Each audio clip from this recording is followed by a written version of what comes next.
Hi, I'm Ryan Szymanski, curator for Battleship New Jersey Museum and Memorial. And today we're at the Paulsboro Marine Terminal where the ship is currently ballasting to be able to go into dry dock in a way that won't damage the ship. Now, we've talked this project to death. I will only quickly recap it here. New Jersey sits about 10 feet higher in the bow than in the stern. We need to get that below 3.81 feet of trim in order for the ship to be able to sit down on the keel blocks safely. To do this, we need approximately 500,000 gallons of water, about 2,000 tons, in the forward tanks of the ship. There's about 18 spaces that we're looking to flood, primarily former fuel tanks. Fortunately, those fuel tanks were all cleaned out by the museum back in 2000 or 2001 when we first got the ship. So we were able to use river water and just pump that right into those spaces. These spaces were well maintained by the Navy, and then they were ventilated while the ship was in mothballs and have continued to be so since the ship has been a museum. And so they're in remarkably good condition, such that we weren't concerned about putting water in there, holding water there for a couple of weeks or months max, and then being able to pump it out again and safely do that without affecting the ship. We have been taping this entire process, but it's mid-March. It's been extremely rainy and extremely windy. Today's still windy, but thank God the rain stopped. My clothes still aren't dry from yesterday. So a lot of the footage we got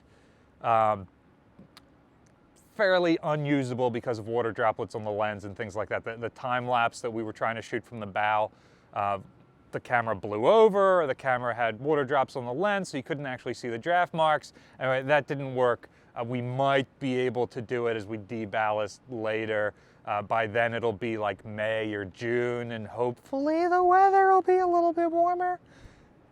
This is going to be a little bit of a yo-yo process. So we have to put the water in so the ship can sit down on the keel blocks. But then once we're in dry dock, we have to pump the water out because all of these tanks butt up against shell plating, which means that the temperature outside the ship, the temperature inside the ship, there's going to be a difference. So we're going to get condensation coming through the hull at what they call sweating. And because of the paint that we're putting on the ship, well, that can't go on if there's moisture on the hull already. So we have to drain the water out of the tanks, paint the exterior of the ship, but then we have to put the water back in before we refloat the ship so that she comes off of the blocks safely, just the way she went onto them. But at the end of the day, we are going to take the water out. We had a discussion about leaving the water in, treating the water and those tanks prior to doing that, and keeping the ship trimmed like she should be. However, there's two reasons we decided not to do that. Well, three. One, anytime you have water in the ship, it's got the potential for problems. We currently have two starboard side tanks that we keep ballasted to keep the ship on a more or less even trim. And we do that intentionally. We have that water there. We monitor those tanks frequently. And we're now talking about going from 2 tanks to 20 tanks that are like that. It just multiplies by 10 the number of issues that we could have.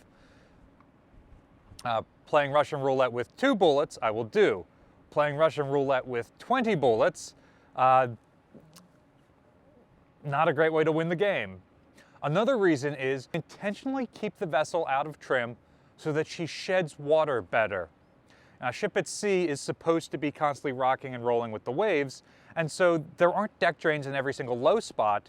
The deck drains are arranged such that as the ship is rolling, the water gets shedded over the side or 2 deck drains so that it can leak out. There's nothing on the Delaware River that makes us move anymore.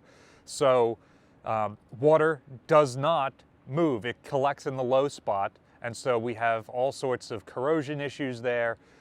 You can tell where the water collects because there's more rust stains, there's more corrosion, the paint is more damaged.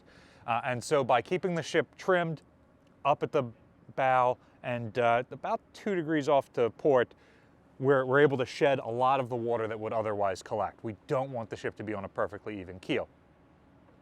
The third reason is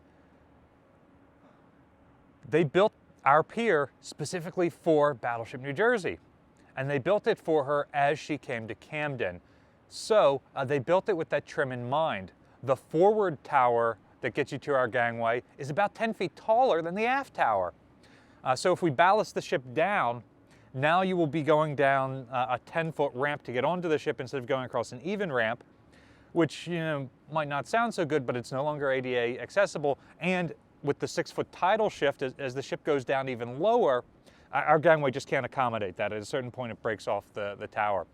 So there is no way with our current infrastructure that we could keep the ship ballasted. And that's one of the reasons why we're doing that here at Paulsboro. Obviously, we removed the gangways from the ship to move her from the pier, but this is the sort of project where we have to carry a bunch of stuff on board. We're on and off constantly. We wanted access to the ship. We couldn't do that with the gangways. And the other reason, of course, is that Paulsboro's berth is about 5 feet deeper than our berth. So we know that as we ballast her, we're not going to sit her down in the mud. So as we're filming this, we're midway through the project. We've got about 300,000 gallons in the ship. That's what, about 12 or 1,300 tons of the 500,000 gallons that we're looking for. We might wrap it up today. It might be tomorrow that we finish it. Either way, we've got plenty of time before the move on the 27th. On the 27th, we're moving from here in Paulsboro over to the dry dock in Philadelphia. So we're going to have another live stream that day. Make sure you tune in for that. It's going to be on the YouTube channel. You'll be able to find it. Some lessons learned we've had so far, even though we're only halfway through the project. One, may seem like a no-brainer, but we're not just watching the bow go down 10 feet. As the bow is coming down, about every 2 or 3 feet that the bow goes down, the stern is coming up a foot. So actually, instead of being at 32 and 34, we're probably going to end up somewhere around like 30 and 32 as she evens out. Our midships draft markers have stayed pretty consistently around 29 or 30 feet, even as we've been adding water to the ship. The other lesson we learned is that the fuel oil transfer lines, the valves don't seat properly, and the lines, the pipes themselves are absolute Swiss cheese. So as we were flooding the forward tanks, the tanks behind them that we were going to start flooding next were actually filling up. Everything we put into this one was draining into the ones behind it. So the unfortunate news is when the aliens attack and we try to get the ship running again, not only do we not have fuel on board, if they try to put fuel on board, it's all going to leak out into the bilges. It's not going to be able to get to the engines to move the ship. And there's another reason why it's so impossible to bring this ship back to service. We're talking 20 plus miles of fuel oil pipes on this ship.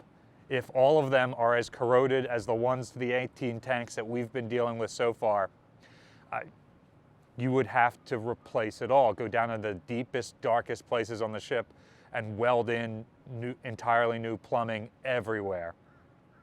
So we'd like to thank Missouri for their help with the ballasting plan. This is all based on their 2009 yard effort. We'd like to thank Resolve. They're the folks who did the dewatering on Texas. On Texas's recommendation, they're doing the ballasting and then dewatering here on New Jersey as well. We've had a great experience with them so far. So, what part of this project are you looking most forward to? I'm having trouble looking to tomorrow with all the work that we have to do today. Battleship New Jersey receives operating support from the New Jersey Department of State, also from a number of other businesses and private individuals like yourselves. We really appreciate your support, and there's a link in the description below if you'd like to donate to support the museum. You can also support us by liking, sharing, subscribing so more people find about us in the channel. Thanks for watching.